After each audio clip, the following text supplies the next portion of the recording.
Du 1er au 10 décembre 2020, le RENLAC tient sa 15e édition des traditionnelles journées nationales du refus de la corruption. Nous reviendrons sur la conférence d'ouverture. Dans cette édition, 4 ans de prison, dont 2 avec sursis, c'est la peine requise contre Nicolas Sarkozy, l'ancien président de la France. Bonsoir et bienvenue à toutes et à tous, mesdames et messieurs. Merci de nous suivre. Du 1er au 10 décembre 2020, le RENLAC tient sa 15e édition des traditionnelles journées nationales du refus de la corruption, placée sous le thème transparence et redevabilité dans la gestion des ressources minières au Burkina Faso. Cette année, ces journées se veulent distinctes. Découvrons ensemble cette particularité à travers ce reportage signé Odette Zouanguena, Zona Stonde. Cette conférence, c'est le démarrage des activités de la 15e édition des traditionnelles journées nationales du refus de la corruption organisée par le Réseau national de lutte anticorruption RENLAC. Prévu s'étendre sur 10 jours, ces 15e journées se veulent singulières. La particularité d'abord, c'est le thème.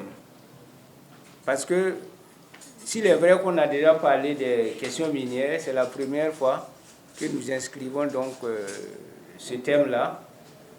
Et d'autres particularités, c'est que nous avons programmé des actions dans les villes minières que sont Yunga et Sapsé. Et les CRAC aussi vont faire des actions dans les villes minières de leur ressort territorial. Ça veut dire qu'on veut s'approcher encore davantage des populations qui sont les plus impactées. Outre Ouagadougou, les JNRC auront lieu dans les villes minières ainsi que dans les 5 régions qui abritent les comités régionaux anticorruption. Plusieurs activités seront au menu du programme. Des personnes en tout cas donc du secteur minier, et on aura le ministère et on aura donc des professeurs d'université donc qui vont passer pour essayer donc d'échanger donc sur pas mal de questions sur le code minier et sur la responsabilité sociale donc des entreprises minières, sur la question aujourd'hui si les mines ne nous rapportent pas aujourd'hui comme on le souhaiterait, est-ce que passer par la voie des nationalisations ne pourrait pas être une solution? Ça, c'est une question qui sera abordée. Et aussi donc la lutte contre donc la corruption donc dans le secteur. Je crois que c'est un peu un ensemble donc de thèmes comme ça qui seront abordés donc qui seront donc au menu. Maintenant aussi il y aura des projections.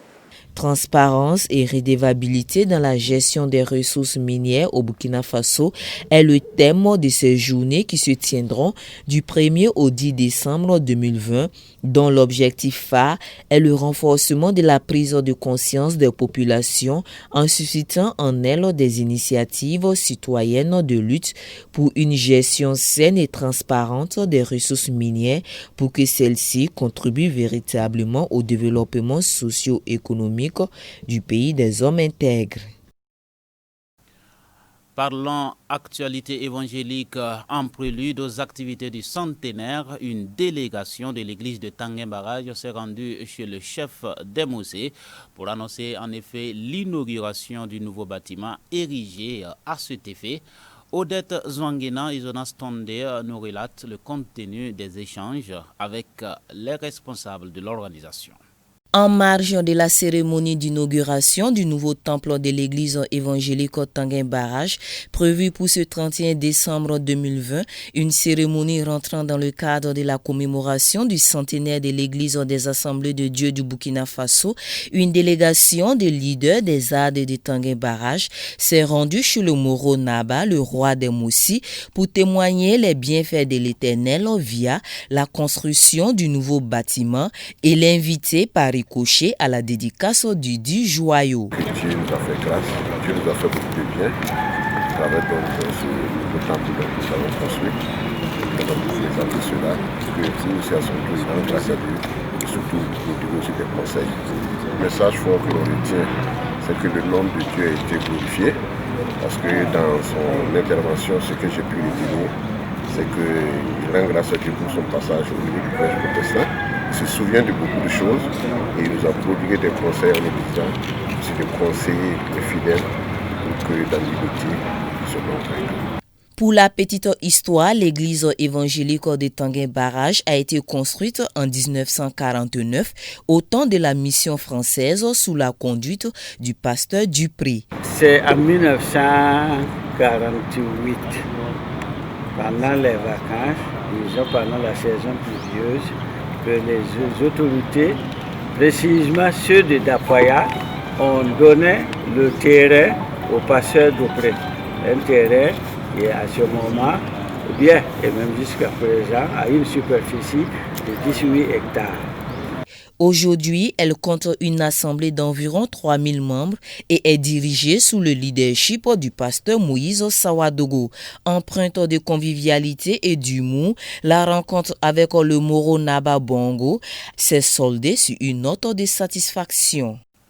Et qu'en est-il de l'état d'avancement des travaux du bâtiment érigé à cet effet? Odette Zwanguena et Jonas Tondé nous en disent plus dans ce reportage. C'est en 2016 que les premiers coups de pelle ont été donnés sur le chantier du futur temple de l'église évangélique Tanguin Barrage. 4 ans après, le bâtiment est érigé à proximité de l'ancien. Les ouvriers s'activent actuellement à achever la couverture du joyau. La qualité architecturale est mise en avant. Je pense qu'à vue d'œil même, on voit. Il est tous en béton. Il n'y a même pas de briques. Le bâtiment que vous voyez là, il est en béton. Armé, que les escaliers, la mezzanine, tout en béton. Donc il n'y a pas d'inquiétude. Vous avez au moins 100 ans, on n'a rien à faire ici. On a un sous-sol donc, où on a des différents bureaux et des salles de conférence. Nous avons prévu aussi sur la mezzanine donc, une salle pour la jeunesse, la charte. Et quand vous regardez, écoutez, c'est un grand bâtiment pour la gloire de Dieu.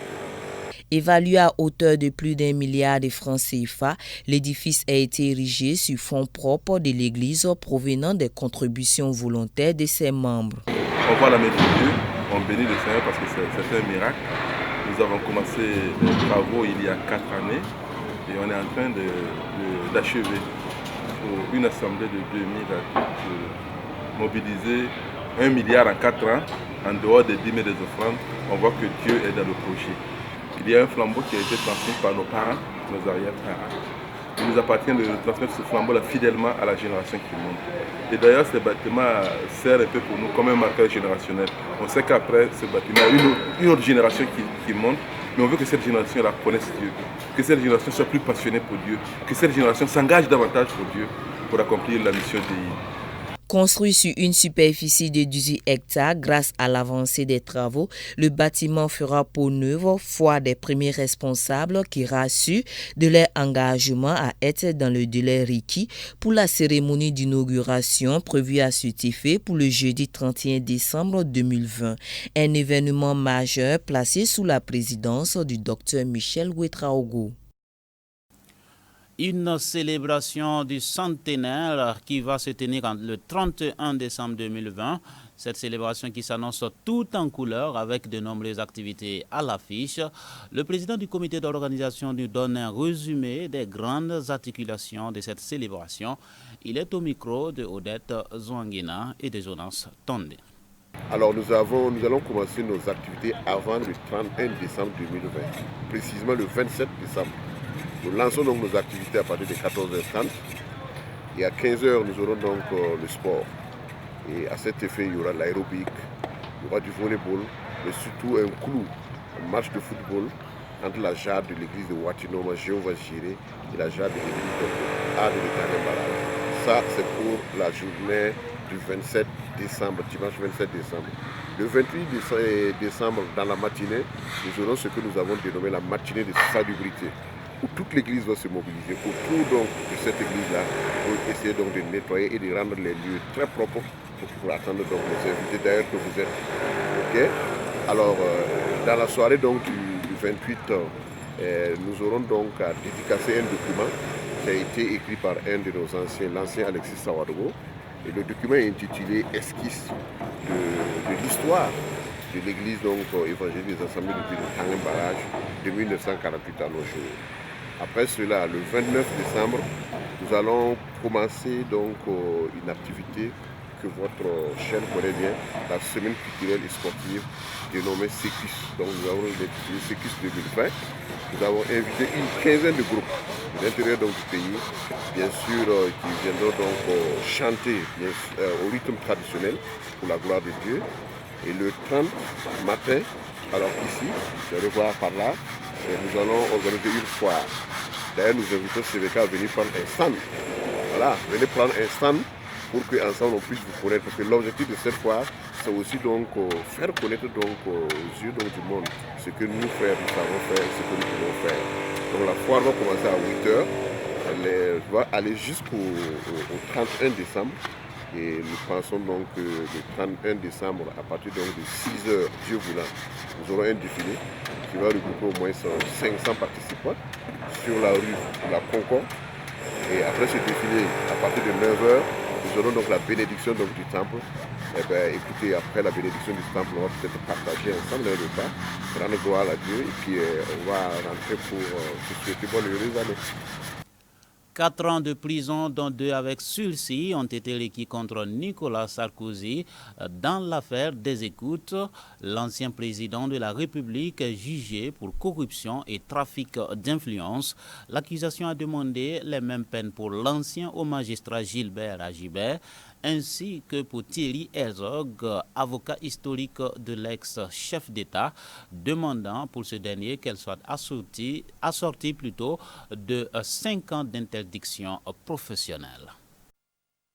4 ans de prison, dont 2 avec sursis. C'est la peine requise par le parquet national financier ce mardi contre Nicolas Sarkozy. L'ancien président français est jugé pour corruption et trafic d'influence aux côtés de son ancien avocat Thierry Herzog et de l'ancien haut magistrat Gilbert Azibert. Une peine identique a été requise à leur encontre. Mais cela aurait pu être pire. Les 3 prévenus encouraient 10 ans d'emprisonnement et 1 million d'euros d'amende. Pour rappel, Nicolas Sarkozy est soupçonné d'avoir obtenu des informations protégées par le secret via son avocat Thierry Herzog auprès du haut magistrat Gilbert Azibert à la Cour de cassation. Cette dernière devait décider si les agendas présidentiels de l'ex-chef d'État saisis dans l'affaire Bettencourt pouvaient être utilisés dans d'autres dossiers l'impliquant. Le président et son avocat étaient alors sur écoute et les juges les soupçonnent d'avoir essayé d'obtenir l'appui du magistrat en échange d'un coup de pouce pour un poste à Monaco. Ces conversations ne sont que des bavardages, a rétorqué Nicolas Sarkozy, qui a dénoncé une infamie et une traque judiciaire à son encontre. L'ancien président assure n'avoir eu aucune information privilégiée et il a contesté tout acte de corruption. Nicolas Sarkozy souligne aussi que Gilbert Azibert n'aura jamais obtenu le poste à Monaco. Mais selon la loi, il n'est pas nécessaire que la contrepartie ait été obtenue pour que la corruption et le trafic d'influence soient caractérisés. Les plaidoiries de la défense auront lieu ce mercredi et jeudi, mais c'est la première fois qu'une peine de prison est requise contre un ancien président sous la Ve République. Dans l'affaire des emplois fictifs qui concernait Jacques Chirac, le parquet avait demandé à l'époque la relaxe, mais l'ancien président avait été finalement condamné. Et pour finir, parlons justice et migration. 3 pères sénégalais ont été condamnés pour avoir embarqué leur fils sur une pirogue. Cela se passe au Sénégal où l'un des adolescents est mort durant la tentative de traverser. Les pères ont été condamnés à 1 mois de prison ferme. Comme tant d'autres, c'est l'histoire d'un rêve d'Eldorado européen qui finit mal, mais cette fois les parents se sont retrouvés sur le banc des accusés. 3 pères sénégalais qui avaient embarqué leur fils sur une pirogue pour tenter de gagner les Canaries ont été condamnés à 2 ans de prison dont 1 mois ferme. L'un des garçons est mort durant la traversée, les 2 autres ont rebroussé chemin. Je pense qu'ils n'étaient pas animés par un sentiment de sacrifier leur enfant ou un sentiment de mettre en péril la vie de leur enfant. Non, ils étaient animés par un sentiment de bien faire, par un sentiment de très bien faire. Et ce sentiment était pour des lendemains meilleurs pour leur enfant, pour leur réussite. Et ils ont pensé, peut-être à tort ou à raison, que l'Europe serait un bon endroit pour réussir. Seul le chef d'inculpation de mise en danger de la vie d'autrui a été retenu. Les charges pour complicité de trafic de migrants ayant été abandonnées. Les pères avaient payé un passeur pour conduire leur garçon en Espagne, mais la destination finale était l'Italie. L'adolescent de 15 ans qui n'y a pas survécu voulait intégrer un centre de formation pour footballeurs. Depuis le début de l'année, plus de 500 migrants sont morts en Méditerranée, d'après l'Organisation internationale pour les migrations. Mesdames et messieurs, c'est tout pour l'information de ce soir sur votre chaîne Canal Vimpera. Le plaisir a été pour moi de vous les relater. On se donne rendez-vous demain pour une autre session d'information. Bonsoir.